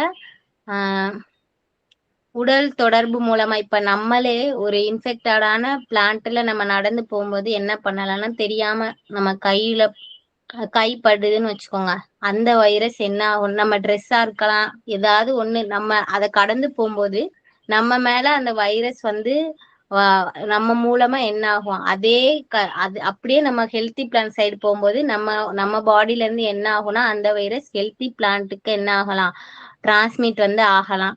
அதுக்கப்புறம் இந்த கட்டிங் ப்ரூனிங் இதெல்லாம் பண்ணுவோம்ல, ஒருவேளை அந்த சிசர் மூலமாவோ என்ன பண்ணலாம், வைரஸ் வந்து நமக்கு ஸ்ப்ரெட் வந்து ஆகலாம் அப்படின்னு சொல்லிட்டுதான் இங்க வந்து நமக்கு கொடுத்துருக்காங்க. அதே மாதிரி ஒரு பிளான்ட் வந்து சீட் ஸ்டேஜ்ல இருக்கிறப்பவே அதோட கருவுல என்ன ஆகிரும்னா வைரஸ் வந்து அஃபெக்ட் ஆகிரும்.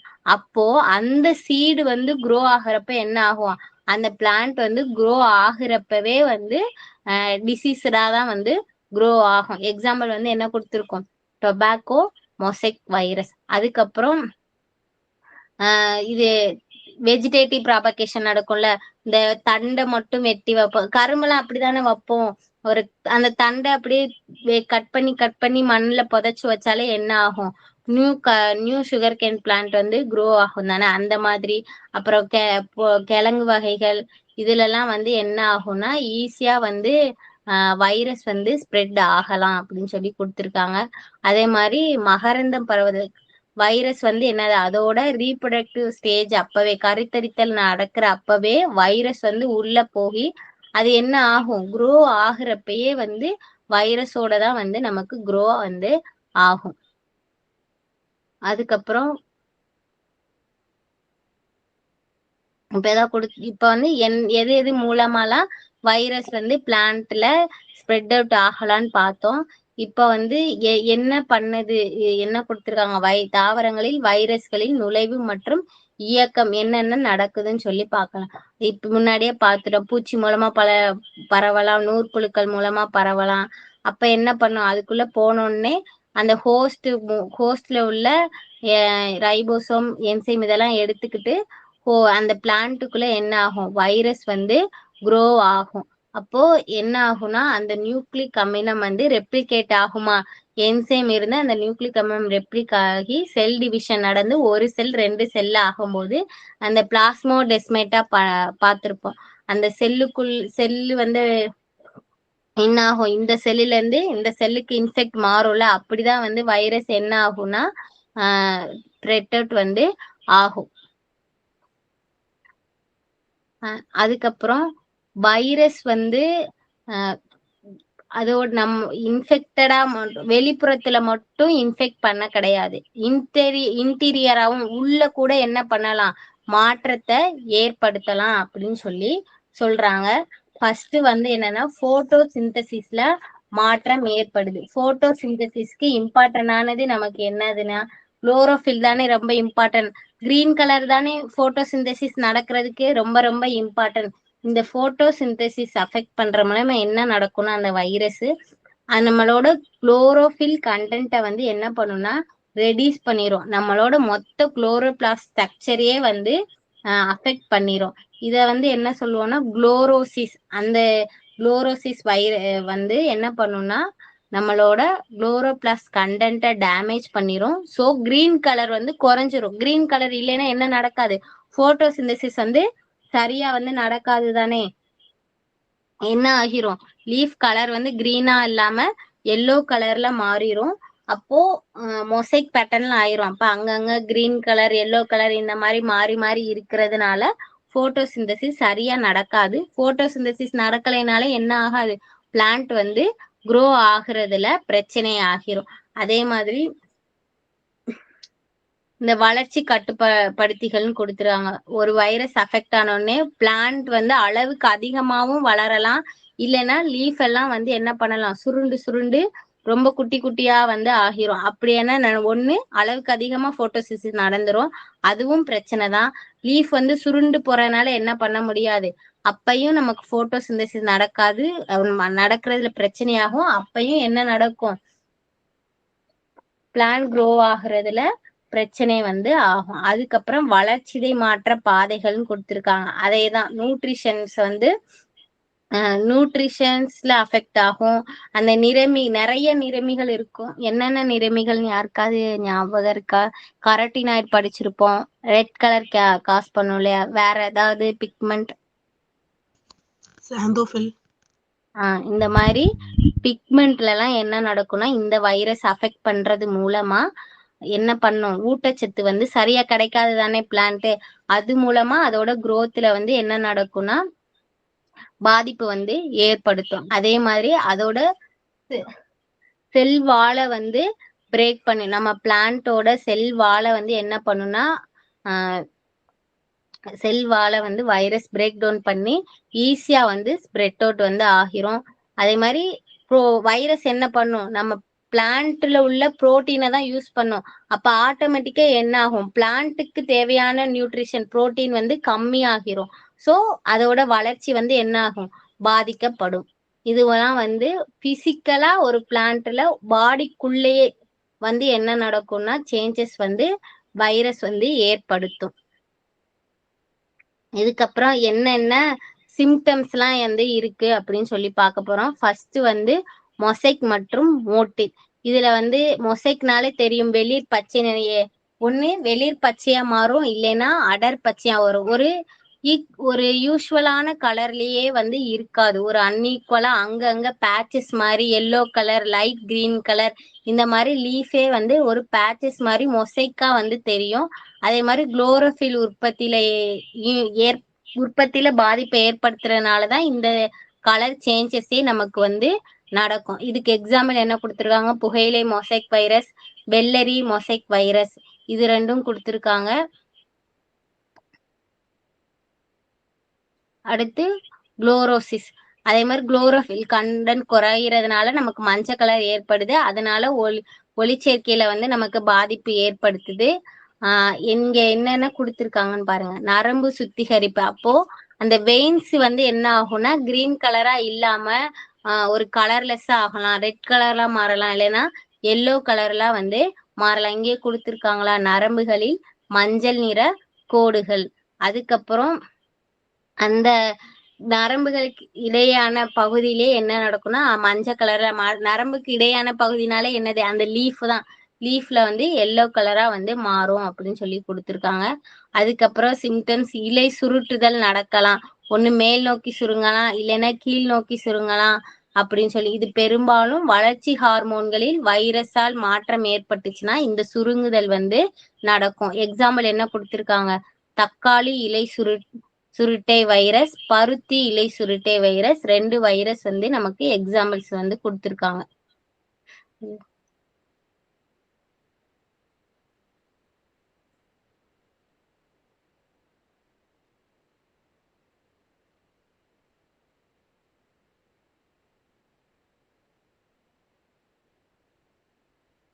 சரி.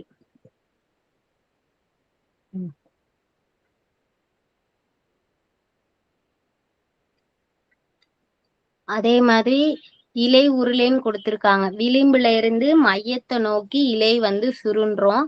அப்ப அந்த வைரஸ் என்ன பண்ணும்னா ஃப்ளோயம் வழியா மொத்த பிளான்ட்டுக்குமே வந்து என்ன பண்ணிரும்னா அப்படியே மொத்த பிளான்ட்லயும் வைரஸ் வந்து குரோ ஆகிரும்.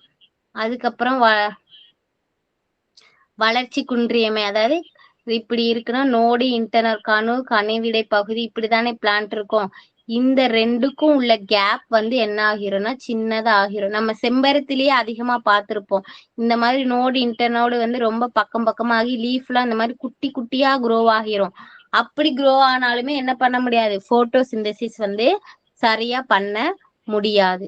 அதுக்கப்புறம் அதே திரும்ப திரும்ப இந்த வைரஸ்னாலே அந்த லீஃபோட கலரு, அந்த பிளான்ட்டோட கலரு, அதோட சைஸு, அதோட ஷேப்பு, இது எல்லாத்துலயுமே வந்து என்ன பண்ணிரும்னா டேமேஜ் வந்து பண்ணிரும். கோடு மாதிரி இருக்கலாம், அங்கங்க டாட் மாதிரி இருக்கலாம், இல்ல ரிங் மாதிரி ஒரு ஸ்ட்ரக்சரை வந்து ஃபார்ம் பண்ணலாம். அப்புறம் இந்த வளைய புள்ளின்னு கொடுத்துருக்காங்க, நம்ம பப்பாளியில பார்த்திருக்கலாம்.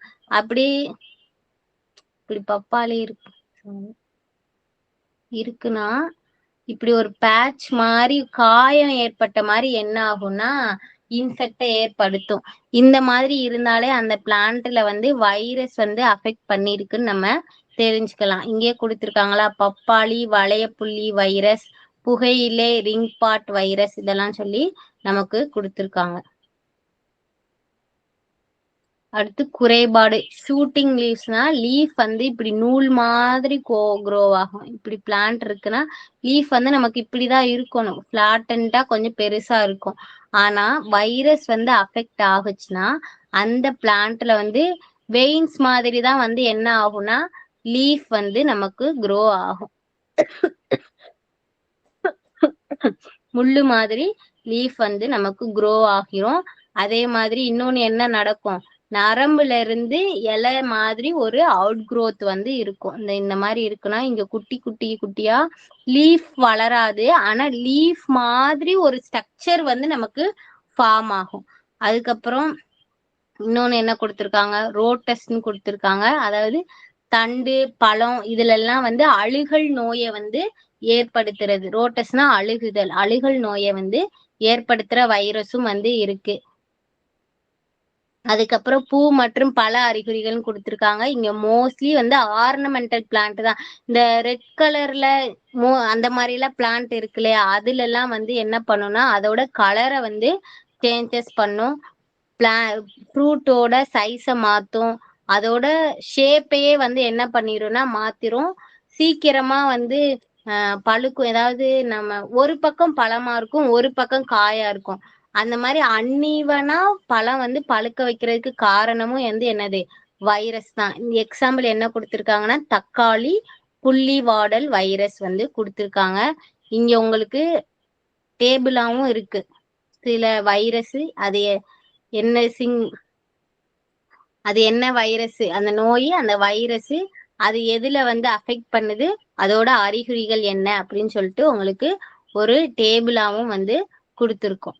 அதுக்கடுத்து தாவர வைரஸ் நோயை வந்து எப்படி கண்டறியலாம் அப்படின்னு சொல்லி கொடுத்துருக்காங்க. பாரம்பரிய முறையில நம்ம என்ன பண்ணலாம், நம்ம கண்ணால பாக்குற மூலமா நம்ம தெரிஞ்சிடலாம். அந்த லீஃப்ல கலர் சேஞ்சஸ் நடந்தாலோ, இல்ல லீஃப் சுருண்டு சுருண்டு இருந்தாலோ, இல்லைன்னா நோடு இன்டர்னோடு சைஸ் வந்து கம்மியானாலோ நம்ம என்ன பண்ணலாம், ஏதோ ஒரு நோய் தாக்கிருக்குன்றது நமக்கு தெரியும். இந்த பவுடரி மில்லியம், அந்த பவுடர் மாதிரி வெள்ளை கலர்லாம் சில பிளான்ட்ல வந்து இருக்கும்ல, அதெல்லாம் வந்து வைரஸ் இன்ஃபெக்டால வர்றதுதான்.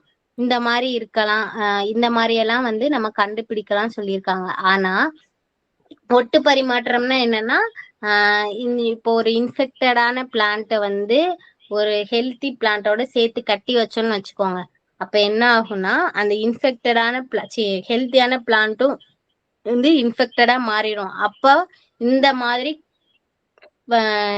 ஒரு ஹெல்த்தி பிளான்ட் கூட ஒரு இன்ஃபெக்டட் பிளான்ட்டை வச்சு மேட்ச் பண்ணி பார்த்து வந்து என்ன பண்ணுவாங்கன்னா வைரஸை வந்து கண்டுபிடிப்பாங்க. அதுக்கப்புறம் வெக்டார் மூலமா இயந்திர தடுப்பூசின்னு கொடுத்திருக்காங்க, அது மாதிரி இன்ஜெக்ஷன் மூலமாவும் வந்து என்ன பண்ணுவாங்கன்னா கண்டுபிடிப்பாங்க. இது வந்து வெளிப்புறமா செய்யறது, இது கண்ணால பார்த்து நேரடியா அப்சர்வ் பண்ணி இயற்கையா பண்றது. இதுக்கப்புறம் மாடர்ன் மெத்தட்ல என்ன கொடுத்திருக்காங்கன்னா எலைசா மெத்தட் வந்து இருக்கு.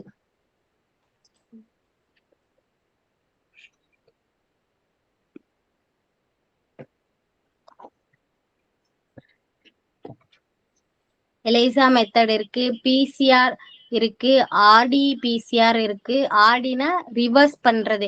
இப்ப டபுள் ஸ்டாண்டர்ட் டிஎன்ஏ இருக்குன்னா அதை சிங்கிள் ஸ்டாண்டர்ட் டிஎன்ஏவா மாத்தி அதுக்கப்புறமா வந்து அதை அந்த வைரஸ் என்னன்னு சொல்லி கண்டுபிடிக்கிறது. இதெல்லாம் இந்த மூலக்கூறு கலப்பினமாக்கல் இதெல்லாம் வந்து கொஞ்சம் காஸ்ட்லியான மெத்தட். அப்புறம் எலக்ட்ரான் மைக்ரோஸ்கோப் வச்சு அது என்ன வைரஸ்ன்னு கண்டுபிடிக்கிறது இதெல்லாம். அதுக்கப்புறம் இந்த ஆர்டிபிசிஆர் வைரஸ் இருக்குல்ல, அதுல வந்து ஆர்என்ஏவே என்ன பண்ணிருவாங்கன்னா டிஎன்ஏவா கண்டெக்ட் பண்ணி அதுக்கப்புறம் அதை வந்து பெருக்கம் அடைய செஞ்சு அதுல இருந்து என்ன பண்ணுவாங்கன்னா வைரஸை வந்து கண்டுபிடிப்பாங்க. அதுக்கு எக்ஸாம்பிள் வந்து இந்த டொபாக்கோ மொசைக் வைரஸ், கவு மொசைக் வைரஸ் இதெல்லாம் வந்து ஆர்டிபிசிஆர் வைரஸ்க்கு வந்து எடுத்துக்காட்டு. ஆர்என்ஏ வைரஸ ரிவர்ஸ்ல டிஎன்ஏவா கன்வெர்ட் பண்ணி அதுக்கப்புறம் ஆம்பிளிஃபை பண்ணுவாங்க, பெருக்கமடைய செய்வாங்க. இது மூலமா டிஎன்ஏ வந்து கண்டுபிடிப்பாங்க. இதுக்கு எக்ஸாம்பிள் வந்து டிஎம்பி வைரஸ், டிஎம்பி கவு மொசைக் வைரஸ்.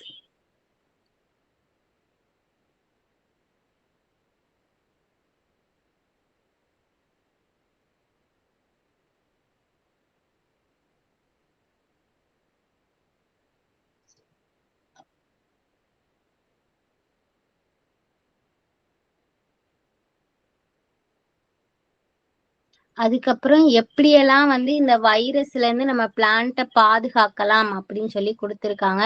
ஃபர்ஸ்ட் என்ன கொடுத்துருக்காங்க, வைரஸே இல்லாத சீடை வந்து நம்ம பிளான்டேஷன் பண்றது மூலமா அதுல இருந்து நம்ம பாதுகாக்கலாம். அதே மாதிரி பாதிக்கப்பட்ட பிளான்ட்டை வந்து உடனே அந்த இடத்துல இருந்து டிஸ்போஸ் மொத்தமா அழிச்சிடுறது மூலமாவும் என்ன பண்ணலாம், நம்ம வந்து காப்பாத்தலாம். அதே மாதிரி இன்செக்ட் இந்த பூச்சி மூலமா பரவுதுன்னா அந்த பூச்சிக்கொல்லியை வந்து நம்ம பயன்படுத்துறது மூலமா என்ன ஆகும், அந்த பூச்சி வந்து டெட் ஆகிரும். ஸோ அது ஸ்ப்ரெட் ஆகுறது வந்து நமக்கு கம்மியாகும். அதே மாதிரி நம்மளோட அக்ரிகல்ச்சர் ஃபீல்டை வந்து சுத்தமா வச்சுக்கிறதுக்கு மூலமா நம்ம என்ன பண்ணலாம், வைரஸ் டிசீஸ்ல வந்து நம்ம கிராப்பை பாதுகாக்கலாம். அதே மாதிரி இங்கதான் அந்த வெக்டார் கட்டுப்பாட்டுல கொடுத்துருக்காங்களா, அந்த அஸ்வினி வெள்ளை ஈக்கள் அதுக்கான பூச்சிக்கொல்லியை பயன்படுத்தலாம், ஒட்டும் பொறிகளை பயன்படுத்தலாம். அடுத்து தடுப்பு பயிர்கள்னா இப்ப நடுவுல வந்து இங்க கொடுத்துருக்காங்களா, ஒரு காய்கறி பிளான்ட் நம்ம பண்றோம்னா அதை சுத்தி மக்காச்சோளம் வச்சோம்னா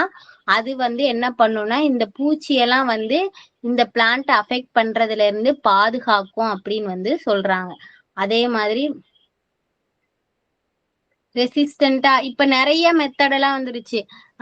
நேச்சுரலாவே வந்து இந்த பிளான்ட் வந்து இந்த வைரஸ்க்கு ரெசிஸ்டன்ட், அது ஜெனட்டிக்கலாவே நம்ம மாத்துவோம்ல, அந்த மாதிரி வைரஸ் எதிர்ப்பு அல்லது சகிப்புத்தன்மை கொண்ட பிளான்ட்டை நம்ம வளர்க்கறது மூலமா நம்ம என்ன பண்ணலாம், இந்த டிசீஸை தடை செஞ்சு நிறைய ஈல்டு எழுக்கலாம்னு சொல்றாங்க. அதே மாதிரி ஒரே பிளான்ட்டையே வந்து நம்ம அக்ரிகல்ச்சர் ஃபீல்டுல போடாம ஒரு தடவை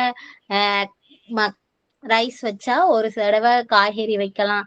இந்த மாதிரி நிறைய வெரைட்டிஸ் இருக்குல்ல, அந்த மாதிரி ஒரு சுழற்சி மாதிரி வேற வேற பிளான்ட்டை வந்து என்ன பண்ணணும், நமக்கு வந்து பிளான்டேஷன் வந்து பண்ணணும் அக்ரிகல்ச்சர் ஃபீல்ட்ல. அதே மாதிரி மோஸ்ட்லி வந்து நம்ம ஹோஸ்ட வந்து அந்த இடத்துல வந்து வளர விடாம பண்றதுதான் வந்து முக்கியமா தடை செய்யற முறையே. அதுக்கப்புறம் இந்த ஒவ்வொரு சீசனல் ஃப்ரூட்டு, சீசனல் வெஜிடபிள் இதெல்லாம் இருக்கும்ல, அதை வந்து கரெக்டான டைமிங்ல நம்ம பிளான்ட் பண்றது மூலமா இந்த வைரஸ் தொற்றுல இருந்து நம்ம பிளான்ட்டை வந்து பாதுகாக்கலாம் அப்படின்னு சொல்லி கொடுத்துருக்காங்க. அதே மாதிரி ஒரு கடுமையான வைரஸ்ல இருந்து பாதுகாக்கணும்னா ஒரு லேசான வைரஸ் மூலமா அதுல இருந்து நம்ம பாதுகாக்கலாம் அப்படின்னு சொல்லி சொல்றாங்க. அதுக்கப்புறம் இந்த முக்கியமான பாயிண்ட் எல்லாமே இதுக்கு முன்னாடி நம்ம பார்த்த இதுதான் வந்து இதுலயே வந்து இருக்கும். இதுவும் இப்ப முன்னாடியே பார்த்தோம் நம்ம என்னென்ன வகையெல்லாம் இருக்கு. பூச்சி மூலமா பரவுது, இயந்திரம் மூலமா பரவுது, விதை மகரந்த பரவல் மூலமா பரவுது, மண்ணுல இருந்து பரவலாம். இதெல்லாம் வந்து நம்ம முன்னாடியே பார்த்ததுதான். இந்த டேர்ம் வந்து நீங்க நல்லா ஞாபகம் வச்சுக்கணும், ஏஏபி ஐஏபி. அதாவது அந்த இன்செக்ட் எல்லாம் இருக்குல்ல, இந்த வெக்டார் எல்லாம் இருக்குல்ல, அது வந்து பாதிக்கப்பட்ட தாவரத்தை எவ்வளவு நேரம் சாப்பிடும் அப்படின்னு கொடுத்திருக்காங்களா. வைரஸை பெறுவதற்கு பாதிக்கப்பட்ட தாவரத்தை உண்ணும் நேரம், அந்த வெக்டார் வந்து எவ்வளவு நேரம் எடுத்துக்கின்றது ஏஏபி. அதே மாதிரி அந்த வைரஸ் இப்ப பாதிக்கப்பட்ட பிளான்ட்ட சாப்பிட்டுருச்சு, அது திரும்ப வந்து என்ன பண்ணணும், ஹெல்த்தியான பிளான்ட்ட சாப்பிடணும்ல. அப்பதான் வந்து என்ன பண்ண முடியும், அந்த வைரஸை ஸ்ப்ரெட் பண்ண முடியும். அந்த ஹெல்த்தியான பிளான்ட்டை இது எவ்வளவு நேரம் சாப்பிடுது அப்படின்றத குறிக்கிறது ஏஏபி. இந்த 2 டேமும் வந்து நம்ம நல்லா ஞாபகம் வச்சுக்கணும். ஏஏபினா இன்ஃபெக்டட் பிளான்ட்டை ஒரு வெக்டர் எவ்வளவு நேரம் சாப்பிடுது, எவ்வளவு நேரம் இருக்குது அங்க அப்படின்றது. ஐஏபினா ஹெல்த்தியான பிளான்ட்ல அந்த வைரஸை பரப்புறதுக்கு அங்க அது எவ்வளவு நேரம் இருக்குது அப்படின்றத குறிக்கிறது வந்து ஏஐஏபி. அதே மாதிரி அந்த மறைந்திருக்கும் காலனா வைரஸை பெறும் திசையன் மற்றும் அதை பரப்பும் திறனுக்கு இடையேயான நேரம் எவ்வளவு இருக்கு அப்படின்றது. தக்க வைக்கும் நேரம், எவ்வளவு காலம் வந்து அந்த நோய் பரப்பி வந்து தனக்குள்ள அந்த வைரஸை தக்க வச்சுக்கும் அப்படின்றது. அதுக்கப்புறம் ஒரு திசையம் வந்து ஒரு வெக்டர் இந்த வைரஸை மட்டும்தான் பரப்புமா அப்படின்றத தெரிஞ்சுக்கிறது. ஃபர்ஸ்ட் இங்க கொடுத்திருக்காங்களா, நிலையே இல்லாத ஸ்டெலைட் போரன் சுழற்சி அல்லாதது, நான் பெர்சிஸ்டண்டா வந்து இருக்கிறது. இது வந்து என்ன பண்ணும்னா அவ்வளவா பாதிப்பை ஏற்படுத்தாது. இங்க கொடுத்திருக்காங்க வைரஸ் பூச்சி, அந்த இன்செக்ட் இருக்குல்ல, அதோட வாய் பகுதியில தான் வந்து வைரஸ் வந்து ஒட்டி இருக்குமா. ஏஏபின்னா அந்த இங்க கொடுத்திருக்காங்களா, அது ஏஏபி சில நிமிடங்கள் தான், ஐஏபியும் வந்து என்னது சில நிமிடங்கள் தான். சோ ஒரு குறுகிய காலம் மட்டும்தான் அதால தக்க வச்சுக்க முடியும். அதுல அந்த டிரான்ஸ்மிட்டட் காலம் வந்து இல்ல. சோ இந்த வைரஸால பாதிப்பு வந்து அவ்வளவா இருக்காது அப்படின்னு சொல்றாங்க. அதுக்கப்புறம் வழக்கமா நம்ம அஸ்வினிகள் இதெல்லாம் நோய் பரப்பிகள்னு சொல்லி பார்த்துட்டோம். எக்ஸாம்பிள் வைரஸ் வந்து பொட்டி வைரஸ்ன்னு கொடுத்திருக்காங்க, வெள்ளரி மொசைக் வைரஸ்ன்னு கொடுத்திருக்காங்க. இது எல்லாமே நிலையற்ற அஸ்வினிகளால் விரைவாக பரவுதல்னு சொல்ல. இப்போ இதோட டைமிங் கம்மியா தான் இருக்கு. ஆனா இந்த வைரஸ் எல்லாம் அந்த கம்மியான டைமிங்ல என்ன பண்ணிரும்னா ஈஸியா ஸ்ப்ரெட் அவுட் ஆகிரும். அதனாலதான் வந்து இந்த அஸ்வினி பூச்சியை வந்து என்ன சொல்றாங்கன்னா வைரஸுக்கு வந்து முக்கியமான வெக்டர், பிளான்ட்ல வந்து அதிகமான டேமேஜை ஏற்படுத்துறதுக்கு காரணமா இருக்கிறது இந்த அஸ்வினின்னு இதனாலதான் சொல்றாங்க. ஏன்னா இது இன்ஃபெக்டட் பிளான்ட்லயும் கொஞ்ச நேரம் தான் இருக்கு, ஹெல்த்தி பிளான்ட்லயும் கொஞ்ச நேரம் தான் இருக்கு.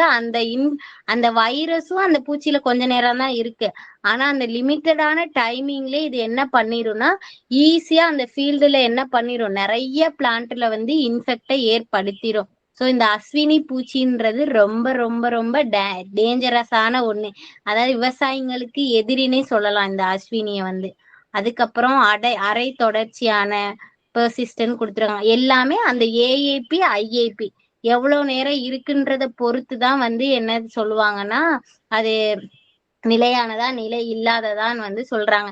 இந்த அரை தொடர்ச்சியானதுல என்ன கொடுத்திருக்காங்க, ஹாஃப் பெர்சிஸ்டன்ட்ல வெள்ளை ஈக்கள், இதுலயும் சில அஸ்வினிகள்னு இருக்கு, மாவு பூச்சி இருக்கு. இங்க என்னென்ன வைரஸ் கொடுத்திருக்காங்க, கிரெய்னி வைரஸ் கொடுத்திருக்காங்க, வெள்ளை ஈக்கள் இதெல்லாம் வந்து அது மூலமா பரவுற வைரஸ் இதெல்லாம் கொடுத்திருக்காங்க. அடுத்து பெர்சிஸ்டன்ட்னா என்ன ஆகும், அந்த டைமிங் வந்து வந்து என்ன ஆகும்னா நிறைய ஆகும். இங்க கொடுத்திருக்காங்களா, வைரஸ் திசையன் குடலுக்குள் கொண்டு செல்லப்பட்டு குடல்ல வந்து ஹீமோகாயில் போகிறது. அப்புறம் உமிழ்நீர் சுரப்பில சுழற்சி ஆகி குடலுக்குள்ள இருந்து திரும்ப வெளியே வந்து என்ன ஆகும், அது ஒரு ஹெல்த்தி பிளான்ட்டை வந்து அஃபெக்ட் பண்ணுன்னு கொடுத்திருக்காங்க. அப்ப அது அந்த வெக்டார்க்குள்ள ரொம்ப நேரம் இருக்கா. சோ இதோட மறைந்திருக்கும் காலம் வந்து அதுவுமே அதிகமா இருக்கு. மணி நேரத்துல இருந்து ஒரு நாள் கூட ஆகலாம் அப்படின்னு சொல்லி கொடுத்திருக்காங்க. இங்கேயும் அஃபீட்டுகள் இதுக்கு என்னென்ன வெக்டார் கொடுத்திருக்காங்கன்னா அஃபீட் கொடுத்திருக்காங்க, வெள்ளை ஈக்கள் கொடுத்திருக்காங்க, பெக்கோமோ வைரஸ் இதெல்லாம் கொடுத்திருக்காங்க, ஜெமினி வைரஸ் கொடுத்திருக்காங்க, இலை தத்து பூச்சிகள். இது எல்லாமே வந்து ஒரு பெர்சிஸ்டன்ட் வைரஸ்ன்னு சொல்லுவோம். இதெல்லாம் வந்து நோய் பரப்பிகள். இந்த வைரஸ் எல்லாம் வந்து பெர்சிஸ்டண்டா ரொம்ப நேரம் அந்த வைரஸை வந்து அதோட உடம்புக்குள்ள வச்சு இன்ஃபெக்டை வந்து ஏற்படுத்தும். அதோட வைரஸ் என்னென்ன வைரஸ் கொடுத்துருக்காங்க, லூடியோ வைரஸ் கொடுத்துருக்காங்க, பெக்கோ வைரஸ் இது எல்லாமே வந்து கொடுத்திருக்காங்க. இதுதான் நோய் கிருமியோட எண்ணிக்கையை வந்து அதிகப்படுத்தும்.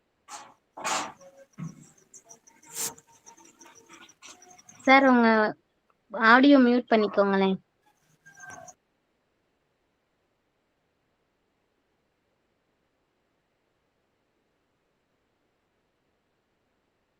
இதுக்கு அடுத்து நம்ம இங்க பார்த்ததை தான் வந்து இங்க வந்து என்ன கொடுத்துருக்கோம், பாயிண்ட் அவுட் பண்ணி கொடுத்துருக்கோம். அஸ்வினி பத்தி பார்த்தோம், என்ன வைரஸ் அஃபெக்ட் பண்ணும், வெள்ளை ஈக்கள் பார்த்தோம், த்ரிப்ஸ் இலைப்பெண்கள் பார்த்தோம், நூற்புழு பார்த்தோம், வண்டு இருக்கு, கோமோ வைரஸ் இதெல்லாம் வந்து இருக்கு. இதுக்கப்புறம் இதெல்லாம் வந்து ஒரு வெக்டார் மூலமா பரவுறது. அது இல்லாம நான் என்ன இருக்கு, மிஷினரி மூலமா, அதாவது நம்ம காயை வந்து அறுவடை பண்றதுக்கு நம்ம கத்திரி வெட்டலாம், இல்ல அறுக்கிறதுக்கு அருவாள் மாதிரி இந்த குட்டி சைஸ்ல எல்லாம் வச்சிருப்பாங்களா, அந்த மாதிரி இன்ஸ்ட்ருமெண்ட் மூலமாவும் என்ன பண்ணலாம், அந்த மாதிரி ஒரு இயந்திரம் மூலமாவும் இந்த வைரஸ் வந்து பரவலாம்னு சொல்லி கொடுத்துருக்காங்க. அதுக்கப்புறம் இந்த வெஜிடேட்டிவ் ப்ராபகேஷன் மூலமாவும் என்ன பண்ணலாம், இந்த வைரஸ் வந்து பரவலாம். அடுத்து விதையிலையும் பரவலான்னு பார்த்தோம், மகரந்த பரவல் இதெல்லாம் கொடுத்துருக்காங்க. மண் மூலம் பரவுறது இது எல்லாமே கொடுத்துருக்காங்க. இதெல்லாம் திரும்ப திரும்ப நம்ம பார்த்ததே தான் இருக்கும். இது வந்து உங்களுக்கு அண்டர்ஸ்டாண்ட் பண்றதுக்காக தான் வந்து சின்ன சின்னதா ஃபர்ஸ்ட் கொஞ்சம் பெருசா இருக்கும். அதுக்கடுத்து உங்களுக்கு பாயிண்ட் அவுட் பண்ணி பாக்குறதுக்காக கொஞ்சம் மினிமைஸ் பண்ணி வந்து இருக்கும். இதெல்லாம் முன்னாடிதான். இதுல இவ்வளோ இது படிச்சுட்டு உங்க மெமரிஸ் பண்றதுக்கு ஈஸியா இருக்கிறதுனாலக்காக ஒரு டேபிள் மாதிரி ஒவ்வொரு டாபிக்கும் முடியும் போதும் ஒரு டேபிள் இருக்கும். அப்படி இல்லைன்னா ஒரு குயிக் ரிவிஷன் வந்து இருக்கும். இந்த முக்கியமான பாயிண்ட் இருக்குல்ல, இதெல்லாம் நீங்க கண்டிப்பா படிச்சுக்கணும். இது படிச்சாலே நீங்க இந்த மொத்த கண்டென்ட் என்ன பண்ணிடலன்னா படிச்ச மாதிரிதான். நீங்க ரிவைஸ் பண்றதுக்கு இது யூஸ் பண்ணிக்கலாம். ஒன் டைம் வந்து இந்த ஃபுல் மெட்டீரியல் ரீட் பண்ணிட்டு அதுக்கப்புறம் நீங்க இந்த டேபிள் இந்த இம்பார்ட்டன்ட் பாயிண்ட்ஸ் பார்த்தாலே உங்களுக்கு என்ன ஆகிரும், அண்டர்ஸ்டாண்ட் ஆகிரும். நெக்ஸ்ட் பாக்குறப்போ எல்லா டைமும் என்ன பண்ண தேவையில்ல, அந்த ஃபுல்லாத்தையும் நம்ம எடுத்து ரீட் பண்ண தேவையில்ல. டைரக்டா இந்த டேபிளோ இந்த இம்பார்ட்டன்ட் பாயிண்ட் பார்த்தாலே உங்களுக்கு தேவையானது வந்து கிடைச்சிரும். சரி, இந்த கிளாஸ் வந்து இதோட முடிச்சுக்கலாம். நம்ம இது வரைக்கும் ஏதாவது டவுட் இருக்கா யாருக்காச்சும்?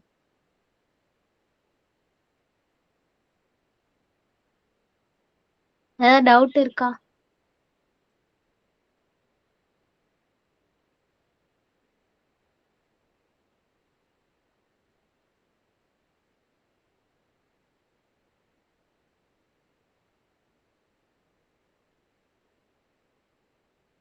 கிளாஸ் ஓகேவா? எல்லாருக்கும் அண்டர்ஸ்டாண்ட் பண்ற மாதிரி இருக்கா?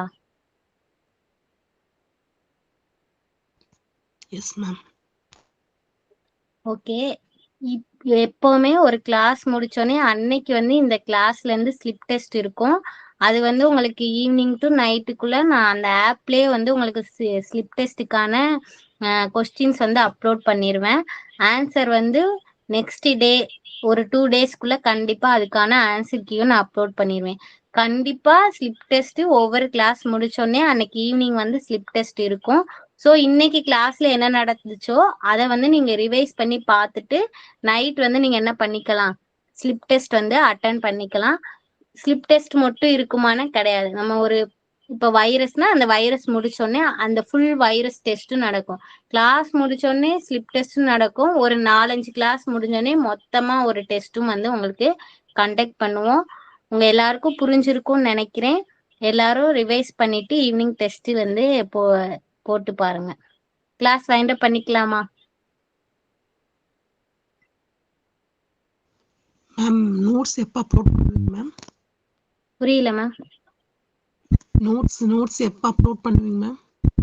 மேம் இந்த நோட்ஸ் உங்களுக்கு ஆல்ரெடி மெட்டீரியல்ல கொடுத்துருக்கோம்ல மேம்.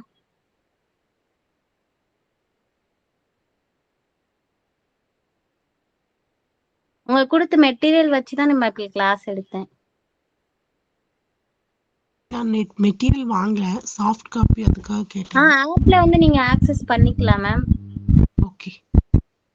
நீங்க ஆப்ல போனீங்கனாலே அந்த பேட்சஸ்க்குள்ள மேல நீங்க பேட்சஸ்குள்ள போய் ஆன்லைன் கிளாஸ்க்குள்ள போனீங்கன்னா மேல ஸ்டடி மெட்டீரியல் காட்டும். அந்த ஸ்டடி மெட்டீரியல்குள்ள போனீங்கன்னா நீங்க உங்க மெட்டீரியல் வந்து ஆக்சஸ் பண்ணிக்கலாம்.